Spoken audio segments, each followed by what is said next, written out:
Is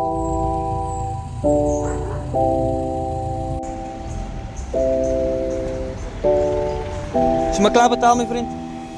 Klaar betaald. Als je wel wezen. Dank je, mijn vriend. Je ook.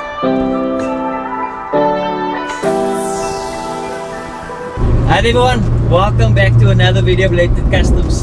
In today's video, we are driving Shannon's B20 and trust me guys, for a car that has been rebuilt, the car drives extremely nice.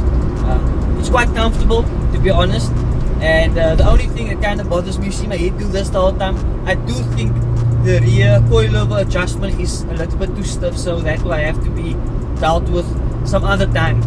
But we are currently on our way to the Spraypainting Hub, and the reason for that is to go drop off Shannon's project car because KMS is coming up, the Killarney Motor Show 2025, and we need to get the car ready for that specific show. The show is on the 2nd of November. I'm not entirely sure if the tickets are live yet at all, but we're starting preparation early this year. The car is technically done, it's just it needs some TLC with the paint.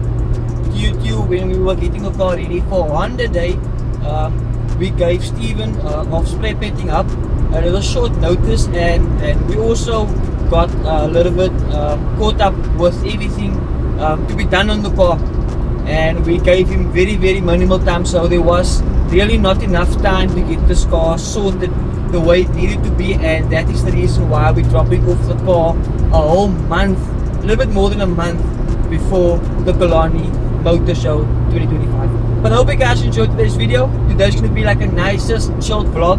We're going to work on some customers' cars at the HQ, and yeah, it's going to be a fun day. It's like a warm, it's a nice sunny summer's day. It's going to be a good day. Although, if you guys are not subscribed as yet, please do subscribe. Head over to the subscribe button, and next to it click the bell notification to get notified whenever we are uploading new content. Enjoy today's video, guys.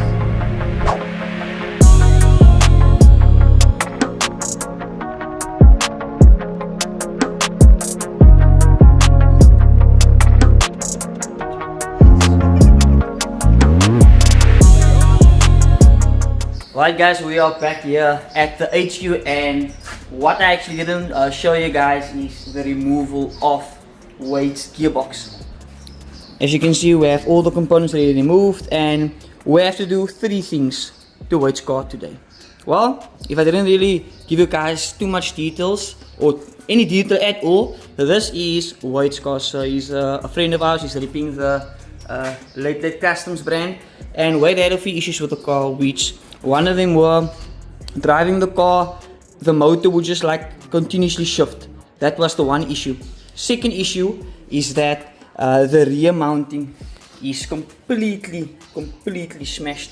So you guys can see that right there, you can see there. It is completely annihilated, look there.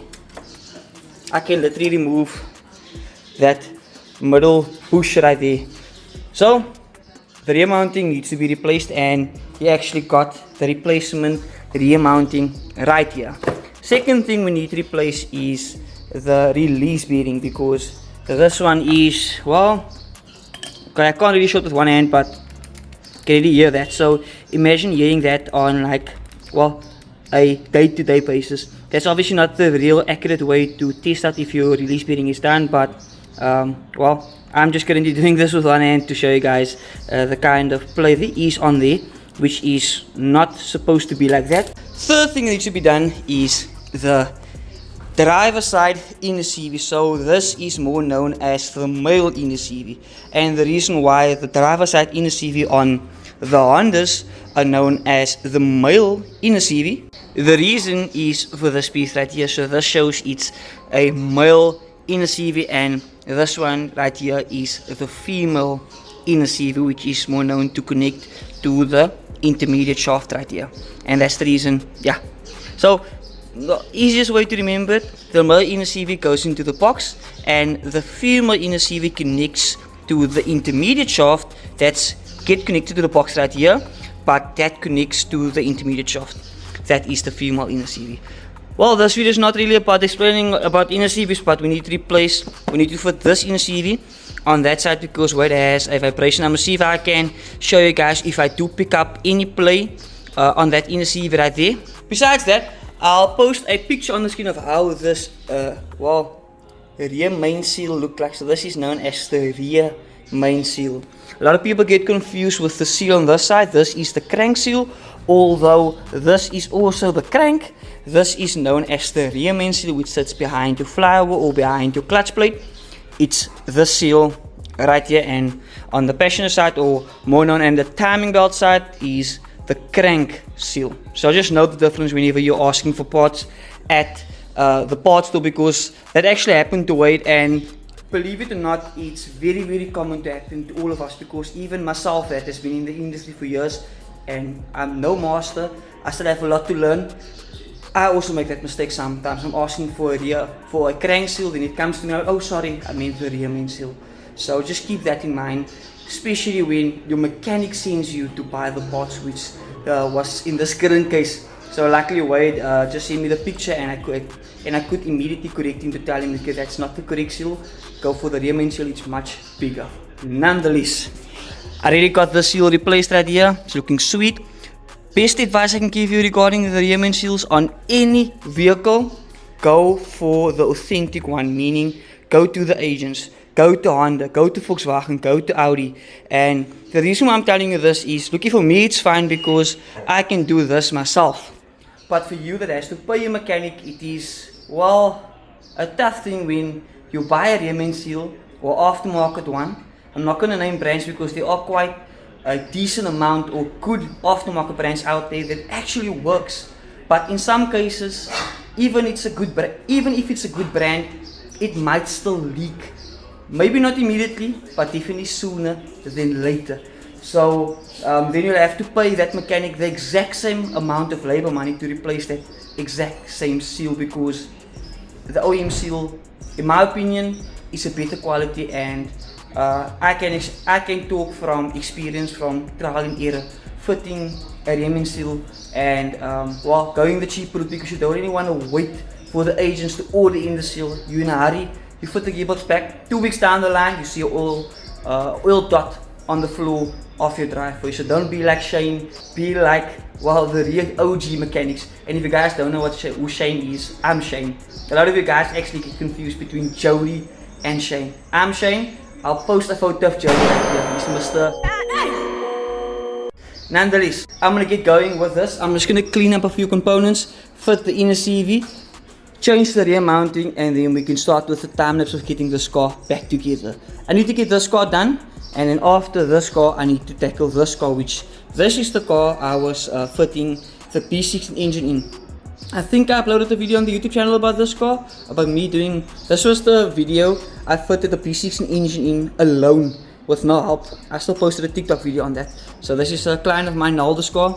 We resurrected this car from, he had some issues with the P20s, and we just converted it back to P16 to keep the nice authentic look on the engine bay, interior and exterior for this car. And by the way, if any of you guys have a neat driver side VTEC seat, sorry Naldo now for this, I'm just wiping your windscreen here just to show them. You can see there is a nice bright seat right there. There we go. There we go. So he has a VTEC seat for a passenger seat right there, but not a driver seat. I do apologize, it doesn't really happen, but I just wanted to show you guys the seat. So sorry Naldo if you're watching this. It was luckily the windscreen and not the paint. Nonetheless, if you guys can hook him up with a driver side seat, VTEC seat, it will be amazing. Even if you guys have a very neat passenger seat, it would also work. You can just rebuild it to on a driver side rail, which could also work. Nonetheless, I'm talking too much, let's get started. Alright guys, I just got the last bolt removed for the rear mounting, and you can see right there, there you can see this mounting is completely messed up right there. Ish. Well, luckily we do got this new mounting in this box right here.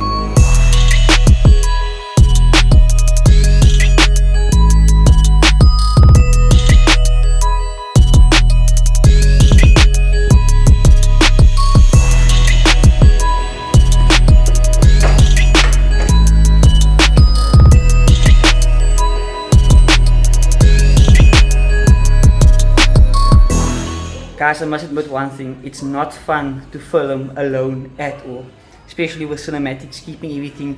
You can see like my workspace, I just work from the ground at times because that table is occupied. I just cleaned that table last weekend, so I'm kind of just working from the ground, and I usually just pack everything on this, so just excuse that. We are going to get everything tidied up, hopefully in the next few months. So yeah, but let's get on with the job. Well guys, my stand just broke, but I hope you guys, let me just check it here. Yeah, so I hope you guys can hear this. That is the, well, play we're hearing. So each time he accelerated, and this would happen when accelerating straight. He said the car would vibrate excessively, as well as obviously you will hear this clanking noise the whole time. So, and it's not supposed to sound like that. So this is it before. I'm gonna be assembling this in the CV real quick, and then I'll show you guys the, well, after as well. So yeah, let's see how things go. Apologies, so what I meant is I'm gonna install this in CV, the brand new one, and well, remove the old one. So yeah, let's see how that goes. Well guys, just excuse this the split I'm working on. We ran out of cardboard, but you can see the first issue already here. This thing didn't have a clip on at all, and it has a little bit of a spoiled section here as well. So this is not supposed to just come out easily like that. There's supposed to be a clip on right there, and then once you remove the clip or the circlip, then you can pull this off, and you can see this grease is, well, quite dry already. The boot is actually still fine, so makes me believe that this has been disassembled at a certain time, and or at our previous attempt has been disassembled but not been re-greased at all. You can see right there as well. So let's get this removed and, well, move on there. But let me just show this to you guys. I hope I can actually show this to you guys. There we go. So okay, I can't even show the clunking noise, but it's usually because of this tripod right here. It's very rare that it's the cup that's causing the issue. So this is the cup, and this inside here that gets circlipped on here is the tripod with the 3 bearings on, and usually get the play from the bearings between these 3 areas. Well, I hope it explains that to you guys. If you guys want a little bit more detailed video on the NSC, you can check out. There are multiple videos on YouTube, not specifically on my channel, but well, I only know this because of working with it. I haven't really studied anything regarding NSCs, but I'm gonna check if I can show you guys a, well, liquor difference once I'm done with everything. And a lot of people don't like doing NSCs because of it being such a messy job. But I like it because the end result always looks lekker, man. Well guys, I've been struggling so long just to get this in here, but I got a circlip in. You can see there I literally had to cut the circlip to get it to go in because the circlip supplied was too big, and the reason for that is because this section of the inner CV shaft is worn. I obviously wouldn't recommend anyone doing this. This does work though, but it would be advisable just to get a smaller circlip that will fit here. I just kind of clamped it down, and I mean, like, it's going nowhere. This bottom circlip also kept on moving down, so I got that one removed. I got clamped down again a little bit more, so it's much tighter in there, and the same on top. So you can see there's no movement at all. This should last. I'm quite happy with it, but for even better results, I would definitely recommend just getting a smaller circlip. So don't follow my advice on this by doing this. Just get a smaller circlip, or just well, get the other shaft, or get someone just to machine the shaft better on this end again. So just to show you guys before and after. So the clamps aren't on yet, but check here. Apologies for the noise in the background, but you can literally, you can't hear anything. And well, the main movement is, well, the whole shaft. You can see if I turn is the whole shaft, because I don't really have nice good grip on it, but it's mainly the whole shaft that's turning. So that's good though. There's no clanking noise, and it is quite tight. I would have liked it a little bit more tighter, but also it does need to have some play on, and the viscosity of that grease helps it a lot, getting it liquor, how can I say, liquor, gripped up, that it doesn't have too much of a play from that tripod with the bearings on to the inner CV cup, which is the section right here. So I'm gonna get the clamps on, and then I'm just gonna clean up the gearbox, get the flywheel back on right there, and once the flywheel's on, we can move on to getting the gearbox in. Obviously flywheel, clutch, gearbox, and then from there I'll get the shafts in. But before I get this specific shaft in, I would just like to check the gearbox fluids, because I plugged the gearbox right there with some normal what you call it, like towels or like normal cloths, to prevent any of the gear oil from leaking out of the gearbox. So just to spare that, I just asked Wade just to get one 500ml, which is right there. That should be enough to top up the gearbox once we are done. And check the Farafa. Man, is lekker rustig. It is very rare they're so rustig. So I don't even want to call his name now, because otherwise he's gonna start plying me here.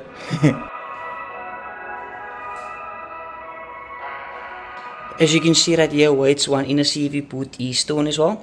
There was quite a decent amount of play, so I just tried hitting it off, because usually the outer CVs, when you hit them off or like knock them off the shaft, you'll have to replace them. I just gave it like a few light knocks, actually came off, so you can see that's why it's so stretched. I'm gonna get these clamps loosen up. Luckily there is still a boot left from the other inner CV shaft that was used right there.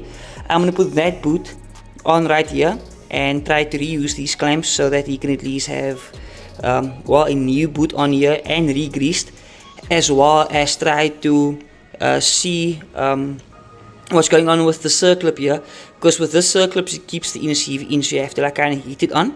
See what I can do there to get that circlip a little bit more spread out, so that we can have a better movement on this outer CV, or less play on the outer CV from moving the CV inwards and outwards towards the shaft, so it doesn't have that much movement on here. We got the outer CV sorted as well, so that shaft is 100%. This shaft is 100%. I just got it greased up. There's the grease. Got it greased up, so this shaft is also ready to go in. Well, luckily I was able to remove luckily I was able to reuse those clamps. Just change the boot. This inner CV boot is still fine. It didn't have a cable tie or a clamp right there. Unfortunately I'm out of clamps, but luckily I was able to keep the cable tie of the other inner CV I replaced, so got that done. Yeah guys, so this is unfortunate news of working on any customer's car or friend's car, is you always have to make sure there's room for error, in the sense of if something goes wrong, you always have to have a backup, or at least have some experience with how to resolve the issue. And you guys can see I've been busy the past hour now, a little bit more than an hour, just with the CVs, and it's because of that. I have to look around for parts, I have to look around and think for a way to at least get it resolved. But we got it fixed, the CVs are sorted, so now I can move forward to getting now I can actually move forward to getting the flywheel in. And once the flywheel is in, I need to realign the clutch with the pressure plate, and once that is done, I can get the gearbox in. Well, and by the way, I'm man alone, so I'm gonna try to do this alone. Highly doubt I'm able to, but I'm still gonna try.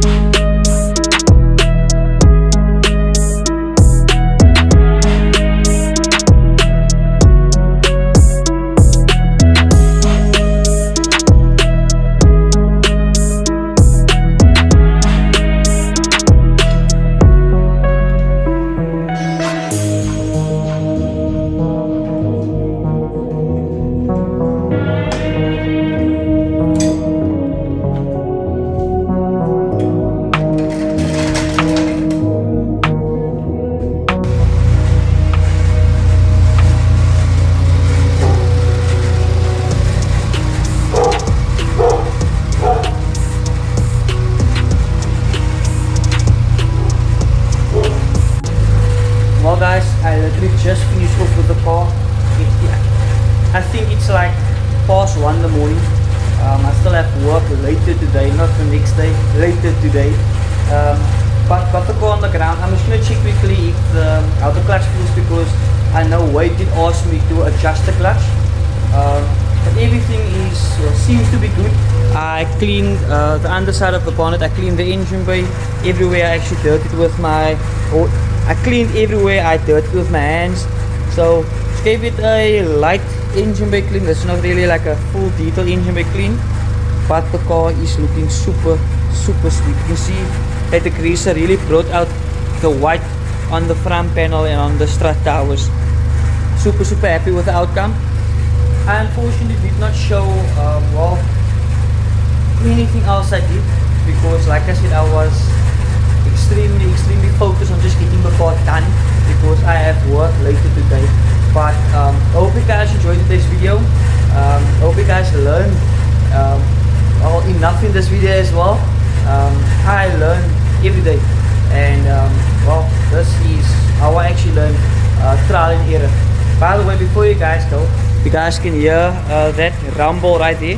I'm not entirely sure what it is, and I think it's in the gearbox, because I cleaned up the gearbox, obviously the outside of the box, replaced the I did replace the release bearing, so everything seems to be good.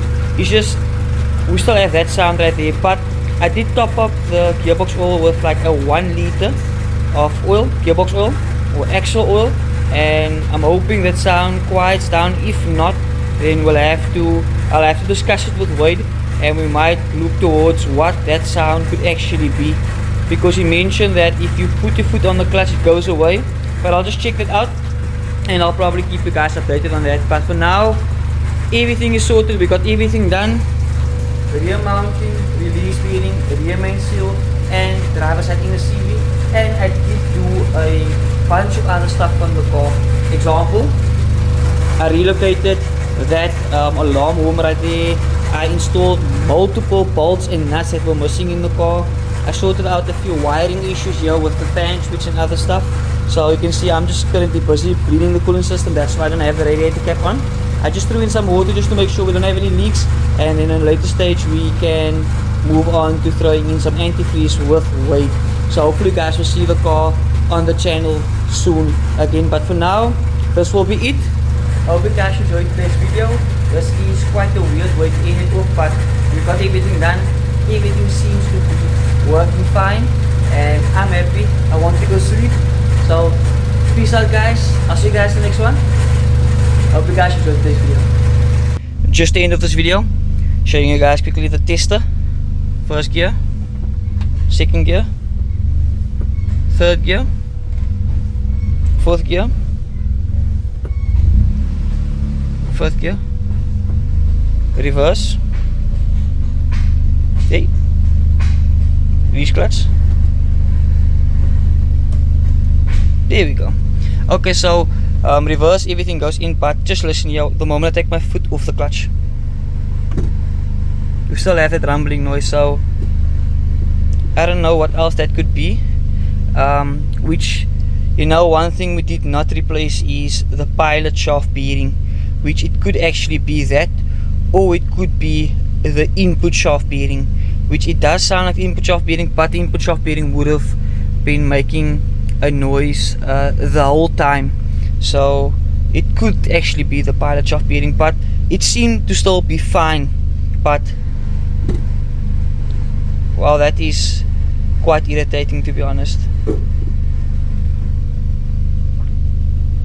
What do you guys think? You guys think that could be the pilot shaft bearing?